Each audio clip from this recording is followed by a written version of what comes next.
Students, last લેક્ચરની અંદર આપણે ભણ્યા દેડકાની બાહ્યાકાર વિદ્યા એટલે કે મોર્ફોલોજી. તો બાહ્યાકાર વિદ્યા એટલે શું? દેડકાનો બહારથી દેખાવ, એનો રંગ, એનો આકાર, એની ત્વચા કેવા પ્રકારની હશે, એનું શરીર કેવા પ્રકારનું હશે, બહારથી કેવું દેખાતું હશે, એ થઈ ગઈ બાહ્યાકાર વિદ્યા. પણ હવે આ લેક્ચરની અંદર આપણે સમજવાની છે દેડકાની અંતસ્થ વિદ્યા એટલે કે એનાટોમી. તો હવે અંતસ્થ વિદ્યા એટલે શું? તો અંત એટલે જે અંદરના ભાગે રહેલું છે એની સ્ટડી, એની વિદ્યા એટલે અંતસ્થ વિદ્યા. તો દેડકાની અંદર જે અલગ અલગ પ્રકારની સિસ્ટમ છે એટલે કે તંત્ર, જેમ કે પાચન તંત્ર, રુધિર પરિવહન તંત્ર, શ્વસન તંત્ર, ઉત્સર્જન તંત્ર, પ્રજનન તંત્ર, એ બધી સિસ્ટમ વિશે આપણે જે સ્ટડી કરીએ, જે અંદરના આંતરિક અંગો છે એના વિશે ભણીએ, એટલે એ થઈ ગયું અંતસ્થ વિદ્યા. તો એ આજના લેક્ચરની અંદર હવે આપણે દેડકાની અંદર અંતસ્થ વિદ્યા અને એમાં પણ એની એક ડાયજેસ્ટિવ સિસ્ટમ એટલે કે પાચન તંત્ર વિશે આપણે સમજવાનું છે. હવે અહીંયા જો આપણે જો દેડકાની અંદર પાચન તંત્રની અંદર વાત કરતા હોય તો દેડકાનું પાચન તંત્ર જે છે એ મનુષ્યની સાથે ઘણી બધી સમાનતા ધરાવે છે. હવે એટલે કે એની જે મિકેનિઝમ છે ડિફરન્સ પણ હશે, કારણ કે મનુષ્ય જે છે સૌથી વધારે જો આપણે વિકસિત એવો કહીએ સજીવ તો એ કયું છે પૃષ્ઠવંશીમાં? તો કે મનુષ્ય છે. તો મનુષ્ય કરતાં ઘણી બધી હદે એમાં ડિફરન્સ હશે, પણ જો આખી મિકેનિઝમ વાઇઝ આપણે વાત કરીએ અને એની જે બેઝિક રચના જો આપણે કહીએ તો દેડકાનું પાચન તંત્ર છે એ મોટા ભાગે મનુષ્યના પાચન તંત્ર સાથે સમાનતા ધરાવતું હશે. હવે સેમ આપણું જે પાચન તંત્ર છે એની સાથે આપણે એને કમ્પેર કરવાનું છે. મુખ હશે, મુખ ગુહા. હવે આપણા મુખની અંદર દેડકાની મુખ અને મુખ ગુહા વિશે વધારે ડિટેલમાં ઇન્ફોર્મેશન નથી આપેલી. આમ છતાં જો આપણે મુખ ગુહા અને મુખ વિશે થોડુંક અહીંયા એક્સ્ટ્રા સમજવું હોય તો પહેલાં થોડુંક એ સમજી લઈએ અને પછી આપણે આગળ જે બુકની અંદર ઇન્ફોર્મેશન આપેલી છે એના વિશે જાણીએ. તો પહેલાં એની અંદર દાંત વિશે આપણે વાત કરીએ. બરાબર? તો જે બધી જ ઇન્ફોર્મેશન છે એ એક્સ્ટ્રા છે. જે આપણે મુખ ગુહા વિશે વાત કરીએ છીએ. બરાબર? તો દાંતની અંદર વાત કરીએ તો દાંત જે છે એ બધા જ સરખા પ્રકારના હશે, સરખા આકાર અને કદના. કેવા છે? ત્રિકોણાકાર છે.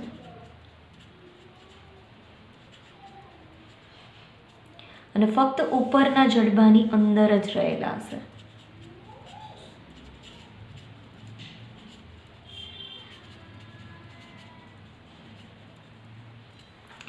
અને જેટલી વખત દેડકાના દાંત પડશે એટલી વખત તે નવા હોય છે. એટલે મનુષ્યની જેમ નહીં હોય. મનુષ્યમાં શું છે?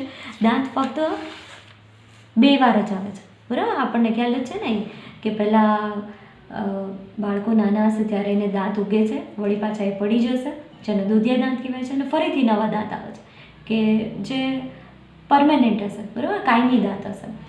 તો દેડકાની અંદર જેટલી વાર દાંત પડે છે એટલી વાર તે નવા ઉગે છે. હવે આગળ આપણે વાત કરીએ એ છે જીભ વિશેની. તો મનુષ્યની જીભ જે છે તે પાછળના ભાગે જોડાયેલી હશે. બરાબર? પણ જો આપણે દેડકાની જીભની વાત કરીએ તો દેડકાની જીભ અગ્રભાગે જોડાયેલી હશે અને પાછળથી કેવી હશે? પાછળના ભાગે મુક્ત હશે.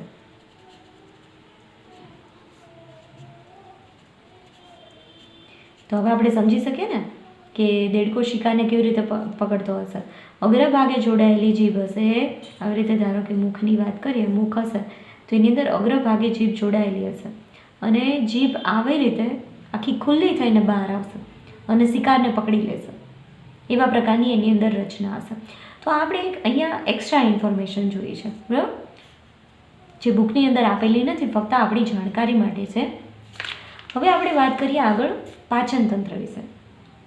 તો પહેલાં તો પાચન તંત્રની આપણે વાત કરતા હોય તો આખું પાચન તંત્ર શેનું બનેલું છે? તો આખું જે પાચન તંત્ર છે એ બનેલું છે 2 ભાગોનું. પાચન તંત્ર ઇઝ ઇક્વલ ટુ પાચન માર્ગ પ્લસ પાચક ગ્રંથિ. જો અહીંયા આપણે સમજવાનું છે કે પાચન માર્ગ એટલે શું. તો પાચન માર્ગ એ એવા અંગો છે અથવા તો એવો ભાગ છે પાચન તંત્રનો કે જેમાંથી ખોરાક પસાર થાય છે. બેઝિક આ ઇન્ફોર્મેશન છે, જેમાંથી ખોરાક પસાર થાય અને જેની અંદર પાચનની પ્રક્રિયા થાય, જેમાંથી ખોરાક પસાર થાય અને પાચનની ક્રિયા થાય. ક્લિયર? હવે છે પાચક ગ્રંથિઓ. તો પહેલાં તો આપણને અહીંયા આપણે જોયું કે પાચન માર્ગ. માર્ગ એટલે શું કે ભાઈ એક એવો રસ્તો છે, એક માર્ગ છે કે જેમાંથી ખોરાક પસાર થાય છે અને એ દરમિયાન એનું પાચનની પ્રક્રિયા થાય છે. હવે છે પાચક ગ્રંથિઓ. તો ગ્રંથિ એટલે અમુક સ્ત્રાવ થતો હશે. તો જે પાચક ગ્રંથિઓ છે એમાંથી જે સ્ત્રાવ થાય છે એ સ્ત્રાવ પાચનની પ્રક્રિયામાં સહાયરૂપ થશે.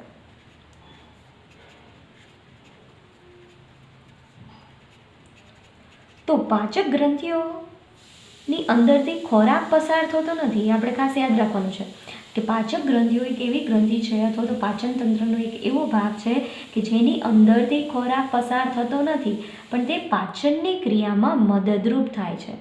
તો એ તે કઈ પ્રક્રિયા કરે છે? તો તેમાંથી અમુક સ્ત્રાવ થાય છે અને એ સ્ત્રાવને આપણે ધારો કે અહીંયા કહીએ કે એમાંથી અમુક ઉત્સેચકોનો સ્ત્રાવ થાય છે કે બીજી કોઈ એવા અન્ય સ્ત્રાવ થશે કે જે પાચનની પ્રક્રિયામાં મદદરૂપ થતા હશે, બરાબર? તો તેનું સહાયરૂપનું કામ હશે, એની અંદર પાચનની ક્રિયા થતી નથી. તો બંને વચ્ચે આપણે ખાસ અહીંયા તફાવત યાદ રાખવાનો છે કે પાચન તંત્ર આખું શેનું બનેલું છે? પાચન માર્ગ પ્લસ પાચક ગ્રંથિઓ. ક્લિયર થઈ ગયું?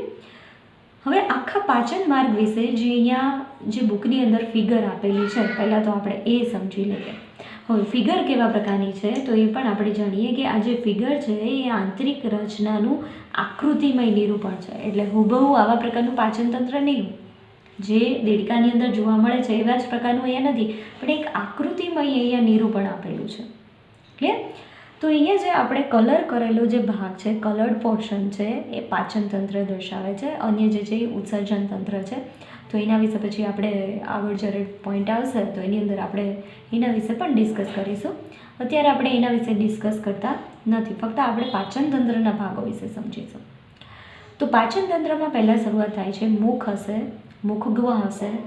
તો મુખની અંદર જે જીભ છે એના દ્વારા શિકાર પકડવાનું કામ થશે, જે દાંત છે એના દ્વારા ચાવવાની પ્રક્રિયા થશે અને એ મુખગુહાની અંદર જે છે એ ખોરાક ચવાશે અને આગળ પછી હવે તો કે આગળ પાચન માર્ગની અંદર અન્ન નળી રહેલી હશે. તો ત્યાંથી અહીંયા આપણને બુકની અંદર ફિગર આપેલી છે. મુખ અને મુખગુહાની અલગથી ફિગર અહીંયા આપણી સિલેબસની અંદર નથી, બરાબર? તો સૌથી પહેલાં શું હશે? અન્ન નળી હશે. અન્ન નળી પછી આગળ કઈ રચના છે? જઠર. સેમ આપણા પાચન તંત્ર સાથે સરખાવતા જાઓ. પહેલાં શું હોય તો કે મુખ, મુખગુહા, કંઠનળી હોય. હવે દેડકાની અંદર અહીંયા સીધું શીર્ષ અને ધડ બંને ભેગું છે, બરાબર?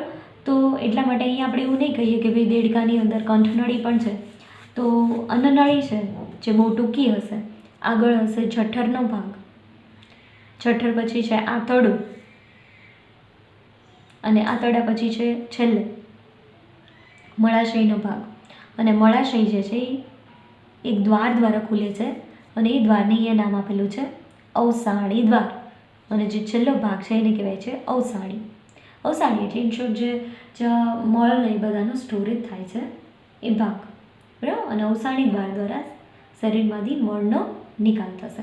તો અહીંયા આખો આ પાચન માર્ગ આપેલો છે, પણ બહુ ડિટેલની અંદર આપણે અહીંયા સમજવાનું નથી કે ભાઈ આંતરડાની અંદર પણ જે મનુષ્યની અંદર પ્રકારો છે તો એટલું બધું ડિટેલમાં અહીંયા આપેલું નથી. ફક્ત આપણે જેટલી ઇન્ફોર્મેશન બુકમાં આપેલી છે તો આન્સર માટે ફક્ત એટલું જ યાદ રાખવાનું છે. ક્લિયર? તો પહેલાં આપણને આખો પાચનમાં ક્લિયર થઈ ગયો. અન્નનળી, જઠર હશે, જઠર પછી આંતરડું, આંતરડું પછી છે મળાશય, મળાશય પછી છેલ્લો ભાગ છે અવસાળી અને અવસાળી પછી જે પાચન માર્ગ ક્યાં ખુલે છે? અવસાળી દ્વાર દ્વારા ખુલે છે. સંપૂર્ણ પાચન માર્ગ છે, બંને ખુલ્લા હશે, બંને ભાગ ખુલ્લા છે, બંને છેડા ખુલ્લા છે. આગળના છેડે મુખ છે અને પાછળના છેડે મળદ્વાર છે. તો બંને છેડા ખુલ્લા છે એટલે એને કહેવાશે સંપૂર્ણ પાચન માર્ગ. ક્લિયર? તો આ તો થઈ ગયો પાચન માર્ગની વાત. હજી આપણે શું જોવાનું છે આગળ? પાચક ગ્રંથિ. પાચક ગ્રંથિ એટલે શું? એમાંથી અમુક એવા સ્ત્રાવ થશે કે જે પાચનની પ્રક્રિયામાં મદદરૂપ થતા હશે, તો એ પાચક ગ્રંથિ કઈ છે? જો પાચક ગ્રંથિ પણ અહીંયા આપેલી છે, એ કંઈ આપણે જોવાની છે, એ છે પિત્તાશય અને બીજી છે યકૃત.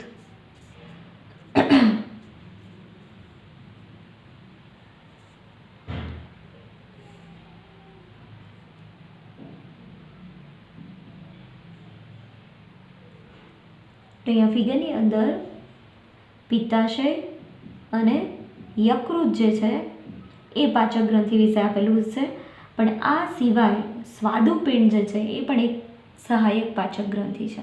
બરાબર? તો આ તો આપણે બુકની અંદર જે ફિગર આપેલી છે એ સમજ્યા છીએ. એની અંદર પાચન માર્ગ થઈ ગયો આ, અને પાચક ગ્રંથિની જો આપણે વાત કરતા હોય તો પાચક ગ્રંથિની અંદર આ છે પિત્તાશય અને આ છે યકૃત. બરાબર? હવે આપણે બુકની અંદર જે ઇન્ફોર્મેશન આપેલી છે, જે લખાણ લખેલું છે, અથવા તો આપણને જો ક્વેશ્ચન પૂછાય કે દેડકાના પાચન તંત્ર વિશે સમજાવો, તો કેવી રીતે આપણે આન્સર લખવાનો છે એના વિશે જોઈએ. તો સૌથી પહેલાં આપણે શરૂઆત કરીએ છીએ કે પાચન તંત્ર શેનું બનેલું છે. તો અહીંથી આપણે શરૂઆત કરવાની છે કે દેડકાનું પાચન તંત્ર એ પાચન માર્ગ અને પાચક ગ્રંથિઓનું બનેલું છે. હવે આગળ અહીંયા આપણે વાત કરીએ તો અન્નમાર્ગ કેવો છે? ટૂંકો છે. અન્નમાર્ગ ટૂંકો છે, કારણ કે દેડકો માંસાહારી છે. તો જો અહીંયા આપણને આ સેન્ટેન્સની અંદર બીજી એક ફેક્ટ જાણવા મળે છે. એ ફેક્ટ કઈ છે? તો એ ફેક્ટ એ છે કે શાકાહારી પ્રાણીમાં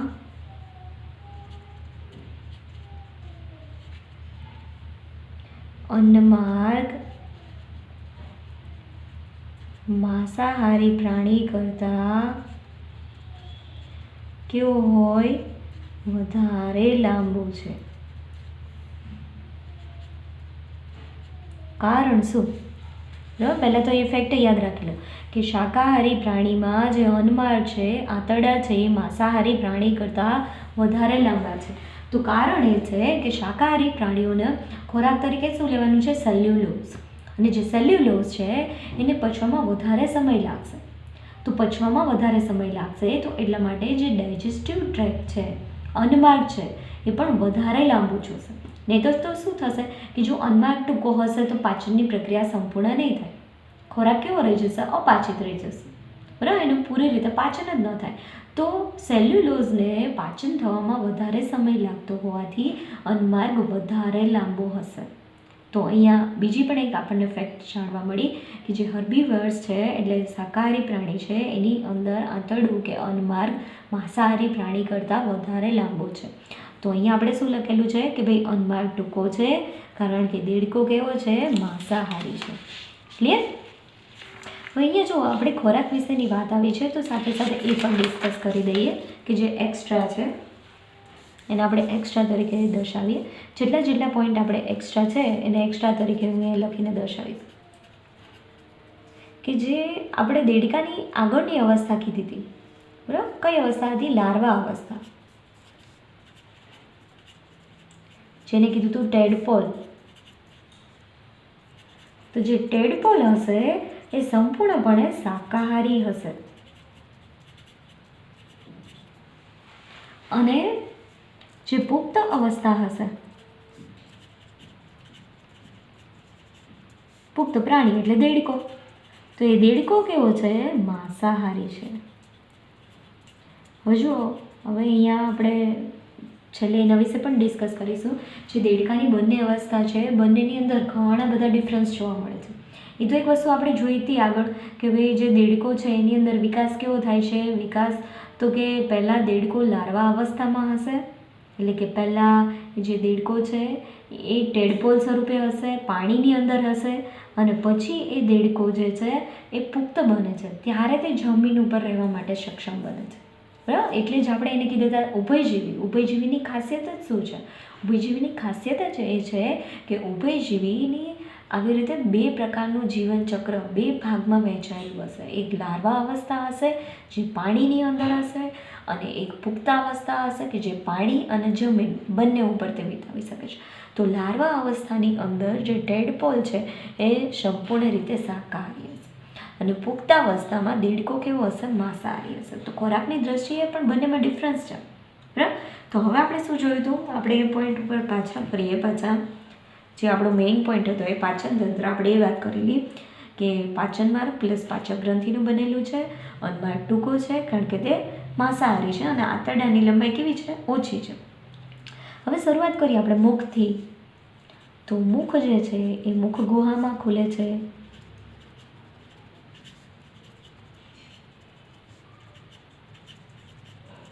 એને અનુસરીને નાની એવી કંઠનળી રહેલી હશે. કંઠનળીને અનુસરીને પછી શું હશે? કંઠનળીને અનુસરીને પછી હશે અન્નનળી, કે જે એક ટૂંકી નળી છે. અન્નનળી કેવી નળી છે? ટૂંકી નળી છે. અને અન્નનળી હવે શેની અંદર ખુલે છે?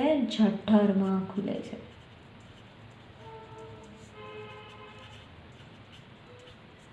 ત્યાં જોયું મુખ આગળ મુખ ગુહામાં ખુલે છે. મુખ ગુહા જે છે એને કંઠનળીને અનુસરીને પછી આગળ અન્નનળી છે. અન્નનળી ટૂંકી નળી છે, અને અન્નનળી ક્યાં ખુલે છે? જઠરની અંદર ખુલે છે. અને જઠર આગળ વધીને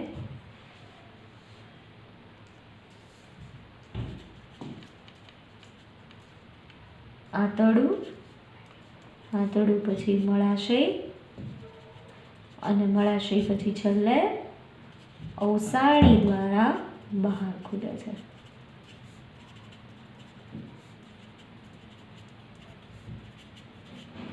આ આખું થઈ ગયો પાચન માર્ગ. અહીંયા પાચન માર્ગ આપણે શોર્ટમાં લખી દીધું છે કે મુખ ગુહામાં ખુલે છે, એને કંઠનળીને અનુસરીને પછી અન્નનળી છે જે ટૂંકી નળી છે. અન્નનળી જઠરમાં ખુલે છે. જઠરની પછી આંતરડું, આંતરડું પછી મળાશય, મળાશય પછી અવસાણી દ્વારા, તે અવસાણી દ્વાર દ્વારા શરીરની બહાર પાચન માર્ગ ખુલે છે. અને સેમ વસ્તુ આપણે ફિગરની અંદર દર્શાવીએ છીએ. એકવાર આપણે જોઈ લઈએ ફિગર. બરાબર, આપણે આખી ફિગર દર્શાવીએ છીએ. તો સેમ જે ફિગરમાં અન્નમાર્ગ આપણે પાચન માર્ગ બતાવેલો છે એ જ અહીંયા આપણે લખાણમાં આખી સિક્વન્સ લખેલી છે. હવે આગળ અહીંયા આપણે વાત કરવાની છે પાચક ગ્રંથિ વિશે. તો આ તો આપણો પોઈન્ટ થઈ ગયો પાચન માર્ગ. આટલું આપણે લખી દઈએ એટલે આપણો પાચન માર્ગવાળો પોઈન્ટ અહીંયા કમ્પ્લીટ થઈ ગયો. બરાબર, આખું આપણે ક્વેશ્ચનનો આન્સર કેવી રીતે લખીએ છીએ? પોઈન્ટ વાઇઝ લખીએ છીએ. એટલે આપણે કીધું પાચન તંત્ર ઇઝ ઇક્વલ ટુ પાચન માર્ગ પ્લસ પાચક ગ્રંથિ. પછી આપણે કીધું કે ભાઈ અન્નમાર્ગ છે એ તો ટૂંકો છે કારણ કે તે માંસાહારી છે, આંતરડાની લંબાઈ ઓછી છે. પછી આપણે સ્ટાર્ટ કરીએ કે ભાઈ પાચન માર્ગ. તો પાચન માર્ગ આખો કેવો છે? તો કે આવા પ્રકારનો છે. હવે આપણો જે નેક્સ્ટ પોઈન્ટ છે, નેક્સ્ટ પોઈન્ટ આગળનો છે પાચક ગ્રંથિ વિશે. પાચક ગ્રંથિ વિશે આપણે સમજાવવાનું છે. તો સૌથી પહેલાં આપણે પાચક ગ્રંથિની અંદર સમજાવીએ છીએ યકૃત વિશે. જો આ બધી જ ગ્રંથિઓ જે છે એના વિશે ડિટેલમાં આપણે મનુષ્યના પાચન માર્ગની અંદર સમજવાનું છે. એક ચેપ્ટર આપણે આવશે મનુષ્યનું પાચન તંત્ર. એમાં બધી જ જે પાચક ગ્રંથિ છે એના વિશે એકદમ ડિટેલમાં સમજવાનું છે. અત્યારે ફક્ત અહીંયા જે ઇન્ફોર્મેશન આપેલી છે એ આપણે યાદ રાખી લઈએ. બરાબર, પહેલાં આપણને આપેલું છે યકૃત પાચક ગ્રંથિની અંદર. તો યકૃત જે છે એ શેનો સ્ત્રાવ કરે છે? પિત્તરસનો સ્ત્રાવ કરે છે. MCQ માટે પણ મોસ્ટ આઈમ્પી છે. યકૃત શેનો સ્ત્રાવ કરે? પિત્તરસનો સ્ત્રાવ કરે છે. ક્લિયર? અને જેનો સંગ્રહ શેમાં થાય? તો કે એનો સંગ્રહ થાય પિત્તાશયમાં. પિત્ત પ્લસ આશય, આશય એટલે ત્યાં એનો સંગ્રહ. પિત્તાશય, પિત્તનો આશય જ્યાં થાય છે એને કહેવાય છે પિત્તાશય. તો યકૃત છે પિત્તરસનો સ્ત્રાવ કરે છે, સંગ્રહ થાય છે પિત્તાશયની અંદર, ગોલ બ્લેડરની અંદર. હવે ફિગરની અંદર એકવાર જોઈ લો પિત્તાશય કઈ જગ્યાએ આપેલું છે. બરાબર, યકૃત કઈ જગ્યાએ આપેલું છે? યકૃતની બાજુમાં જ પિત્તાશય હશે. અને એ બધી જે નળીઓ છે યકૃત અને પિત્તાશયની નળીઓ બધી આગળ આંતરડાની અંદર એ બધો રસ ઠાલવતી હશે. બરાબર, તો અહીંયા આપણને યકૃત વિશેની જે ઇન્ફોર્મેશન આપી દીધી એ હવે કમ્પ્લીટ થઈ ગઈ. હવે આપણને આપેલું છે આગળ સ્વાદુપિંડ વિશે. સ્વાદુપિંડ જે છે એક પાચક ગ્રંથિ છે કે જેમાંથી સ્વાદુરસનો સ્ત્રાવ થાય છે. હવે રસના નામ પણ સિમ્પલ છે. જે ગ્રંથિનું નામ છે એના ઉપરથી જે રસનું નામ છે, યકૃત જે છે એમાંથી પિત્તરસ સ્વાદુપિંડ છે, તો સ્વાદુરસનો સ્ત્રાવ થાય છે. અને સ્વાદુરસનું કામ અહીંયા શું છે તો કે સ્વાદુરસ જે છે એ સ્વાદુરસ પાચક ઉત્સેચકો ધરાવે છે. સ્વાદુરસ શું કરે છે?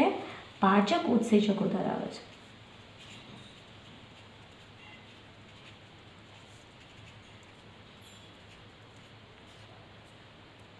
ક્લિયર? તો અહીંયા આપણે બે આ ગ્રંથિ વિશેની ઇન્ફોર્મેશન જોઈ. યકૃત, તો કે યકૃત શું કરે છે? પિત્તરસનો સ્ત્રાવ કરે છે. સંગ્રહ ક્યાં થાય? પિત્તાશયમાં. સ્વાદુપિંડ, તો કે સ્વાદુપિંડ છે એ સ્વાદુરસનો સ્ત્રાવ કરે છે. અને સ્વાદુરસની અંદર શું હશે? અમુક પ્રકારના પાચક ઉત્સેચકો હશે કે જે પાચનની પ્રક્રિયા કરતા હશે. ક્લિયર? હવે આગળ અહીંયા આપણે એ સમજવાનું છે કે પાચન કેવી રીતે થાય છે. એ આપણો ત્રીજો પોઈન્ટ. આપણે પહેલાં જોયું પાચન માર્ગ, પછી આપણે જોયું પાચક ગ્રંથિ વિશે. પાચક ગ્રંથિ શેનો સ્ત્રાવ થાય છે એ આપણે જોઈ લીધું. હવે આપણે અહીંયા આગળ એ સમજવાનું છે કે પાચનની ક્રિયા કેવી રીતે થાય છે. એ આપણો ત્રીજો પોઈન્ટ છે. તો જો આખા ક્વેશ્ચનનો આન્સર આપણે પોઈન્ટ વાઇઝ યાદ રાખીશું તો એકદમ ઇઝી રહી જશે. બરાબર? આપણે ગોખવાની જરૂરિયાત નહીં રહે. એક પછી એક પોઈન્ટ આપણે યાદ રાખવાના. ફક્ત પોઈન્ટ આપણે યાદ રાખવાના છે. પહેલાં પાચન માર્ગ, પછી પાચક ગ્રંથિનો પોઈન્ટ અને પછી પાચનની ક્રિયાનો પોઈન્ટ. ક્લિયર? તો હવે આપણે જોઈએ. સૌથી પહેલાં દેડકો તેની દ્વિશાખી જીભ દ્વારા ખોરાકને પકડે છે. પાચનની પ્રક્રિયા આખી કેવી રીતે? બરાબર? દેડકો દ્વિશાખી જીભ દ્વારા શિકારને પકડે.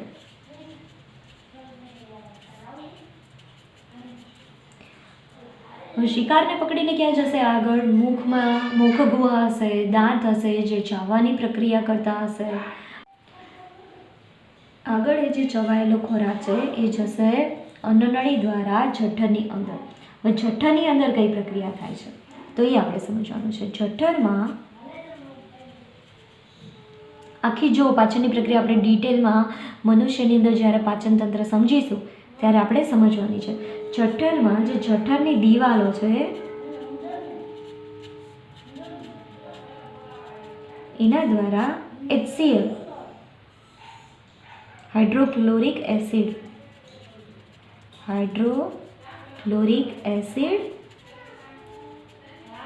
પ્લસ જઠર રસનો સ્ત્રાવ થશે.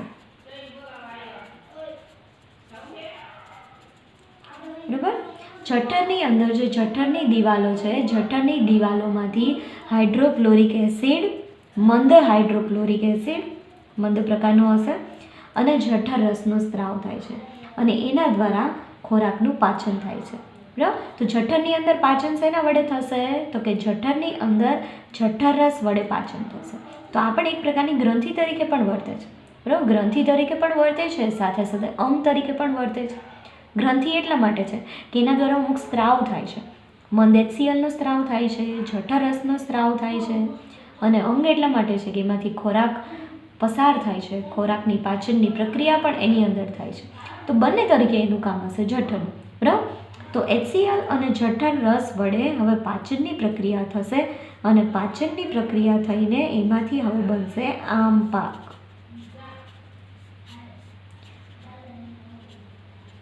તો આ ખાસ આપણે યાદ રાખવાનું છે કે જઠરની અંદર જે ખોરાક તૈયાર થાય છે એને કયા નામે ઓળખાય છે.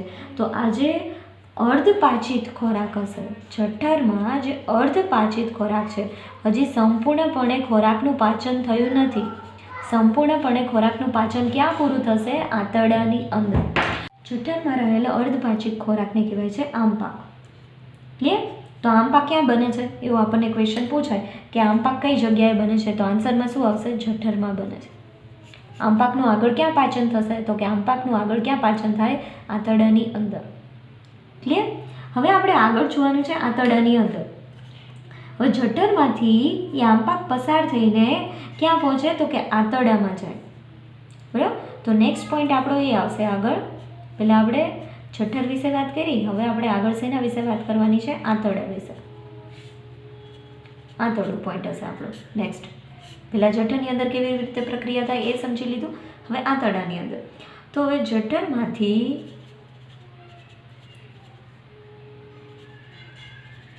આમપાક પસાર થઈને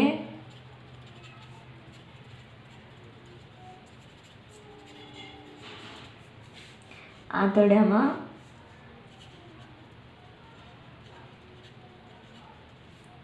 પ્રથમ ભાગ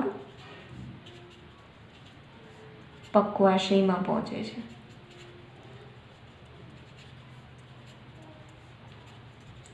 આંતરડાનો પ્રથમ ભાગ કયો છે? અહીંયા આપેલો છે પક્વાશય. તો એને પણ યાદ રાખવાનું છે આપણે, પક્વાશય. બરાબર. હવે પક્વાશયની અંદર આગળની પાછળની પ્રક્રિયા થશે. તો પક્વાશયમાં હવે કયા કયા રસ પડે છે? તો પક્વાશયની અંદર હવે આપણે લખીએ કે આગળ જે પાછળની પ્રક્રિયા છે એ પક્વાશયમાં થશે. પક્વાશયની અંદર જે પિત્ત રસ છે એ જે પિત્તાશયમાંથી આવે છે, અને સ્વાદુ રસ છે કે જે સ્વાદુપિંડમાંથી આવે છે. પિત્તરસ અને સ્વાદુ રસ બંને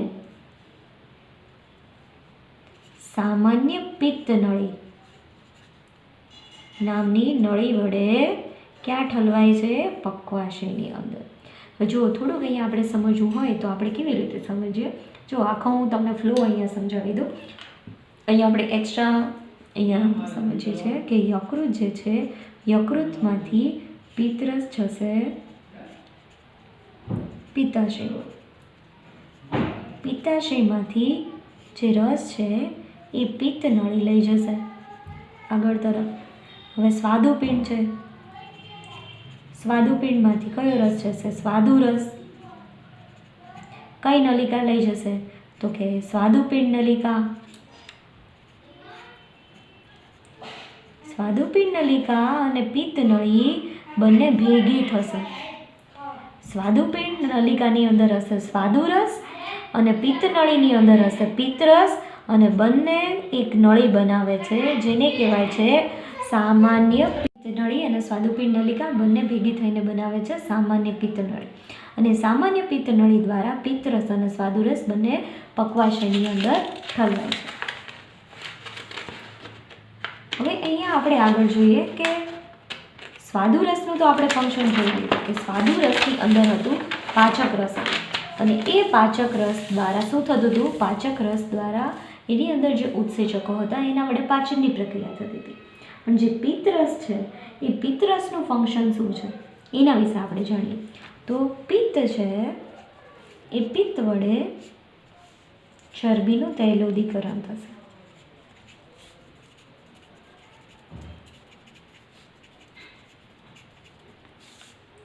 અને સ્વાદુરસ છે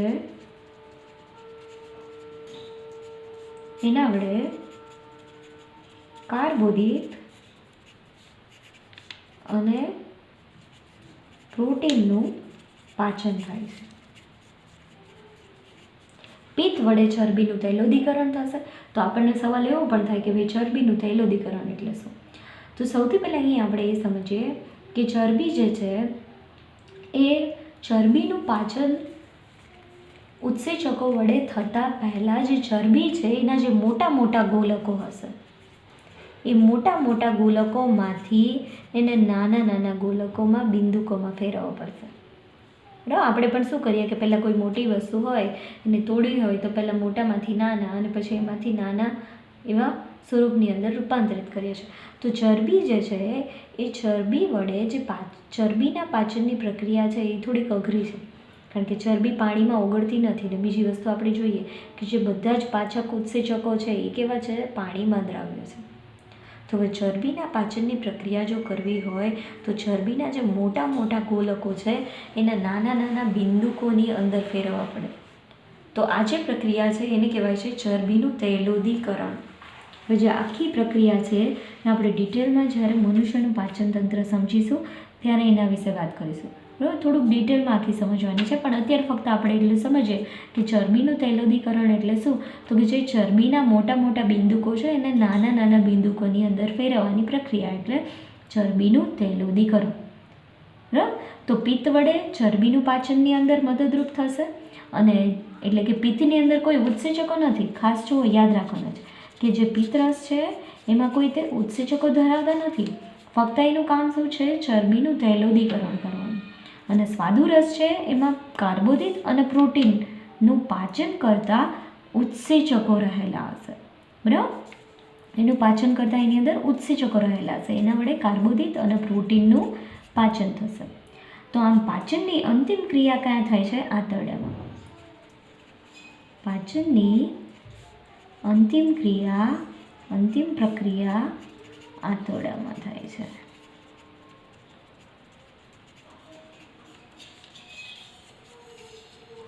હવે પાચન તો થઈ ગયું, પણ આગળની પ્રક્રિયા કઈ છે, જો પહેલાં આપણે શું જોયું, પાચન માર્ગ, પછી આપણે જોયું પાચક ગ્રંથિ, પછી પાચક ગ્રંથિ જોયા પછી આપણે શું કીધું, પાચનની ક્રિયા. પહેલાં શિકાર પકડે, જઠરમાં જાય, જઠરમાં પાચનની પ્રક્રિયા થાય, જઠર રસ વડે HCl વડે આંપાક બને, આંપાક આંતરડામાં જાય, પક્વાશયમાં પહોંચે, પક્વાશયમાં પિત્તરસ આવે, સ્વાદુરસ આવે. પિત્તરસ શું કરે, ચરબીનું તૈલોદીકરણ. સ્વાદુરસ શું કરે, તો કે કાર્બોદિત અને પ્રોટીનનું પાચન કરે. આટલી એક વસ્તુ આપણે યાદ રાખવાની હતી.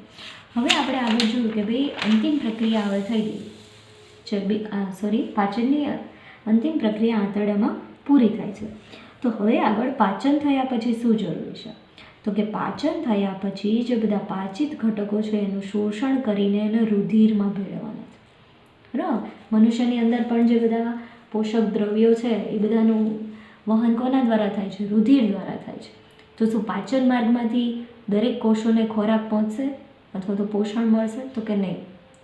પાચન માર્ગમાંથી પહેલાં જે પાચિત ઘટકો છે એ રુધિરમાં ભેળવવા પડશે, અને રુધિરમાં ભળ્યા પછી જ એ પાચિત ઘટકો અથવા તો જે પોષક તત્વો છે એ કોષો દ્વારા ઉપયોગમાં લેવાય છે. તો હવે આપણે શું કરવાનું છે, આગળ પાચન પછીની પ્રક્રિયા છે શોષણની પ્રક્રિયા.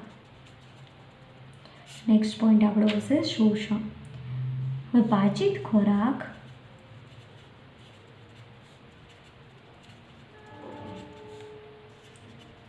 આંતરડાની અંદરની દિવાલમાં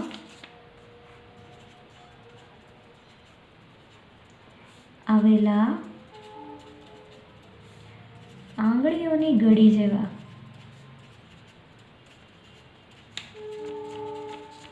ગળીઓ જેવી રચના દ્વારા શોષાય છે, અને એને કહેવાય છે, એ રચનાને કહેવાય છે રસાંકુરો, વિલાય. સમજો, પાચિત ખોરાક આંતરડાની અંદરની દિવાલમાં આવેલા આંગળીઓની ગળી જેવી રચના દ્વારા શોષાય છે. આવી રીતે કોઈ અન્નમાર્ગ હશે, અન્નમાર્ગની અંદરની દિવાલ હોય એમાં આવી રીતે આંગળીઓની આવી રીતે ગળીઓ જેવી રચના હોય તો આને કહેવાય રસાંકુરોની રચના. બરાબર, જેના વડે શું થાય છે, આંતરડામાં પાચિત ઘટકો છે એ બધાનું શોષણ થઈ જાય, અને રસાંકુરોની આજુબાજુ નાની નાની રુધિર વાહિની હશે, અને એ રુધિર વાહિનીની અંદર જે પાચિત ઘટકો છે બધા એ ભળી જાય. ગ્લુકોઝ છે અથવા તો જે પ્રોટીનનું પાચન થયું છે, ચરબીનું પાચન થયું છે, તો એ બધા જે ઘટકો છે એ બધા ક્યાં ભળી જાય, આ રુધિર વાહિનીની અંદર, અને પછી રુધિર દ્વારા કોષો સુધી પહોંચશે. તો આ રસાંકુરોની જે અહીંયા પ્રક્રિયા છે એ પણ મહત્ત્વની છે. જો શોષણની પ્રક્રિયા જ નહીં થાય તો પછી આગળ જે પોષક તત્વો છે એ કોષો સુધી પહોંચશે નહીં. બરાબર, તો આ થઈ ગઈ શોષણની પ્રક્રિયા. પણ હવે નેક્સ્ટ આગળ પ્રક્રિયા આવશે, એ પ્રક્રિયા છે મળ નિકાલ. વેસ્ટેજની કહીએ ને આપણે, વેસ્ટેજની પ્રક્રિયા. છેલ્લો આપણો પોઈન્ટ છે મળ નિકાલ. અપાચિત ઘન ખોરાક, હવે પાચનની પ્રક્રિયા તો પૂરી થઈ ગઈ, પણ હવે જે પાચનની પ્રક્રિયા પૂરી થઈ ગયા પછી જે અમુક એવા ઘટકો રહી ગયા છે, બરાબર, કે જે અપાચિત રહી ગયા છે, જેનું પાચન ન થયું હોય, તો એવો અપાચિત એવો જે ઘન ખોરાક છે હવે ક્યાં પહોંચે છે? આંતરડામાંથી આગળ ક્યાં પહોંચે છે? મળાશયમાં. અને મળાશયમાં પહોંચે છે. અને મળાશય પછી કયો ભાગ આવે છે પાચન માર્ગમાં? અને તે અવસાણીમાં જાય છે. અને અવસાણીમાં આવ્યા પછી અવસાણી દ્વાર દ્વારા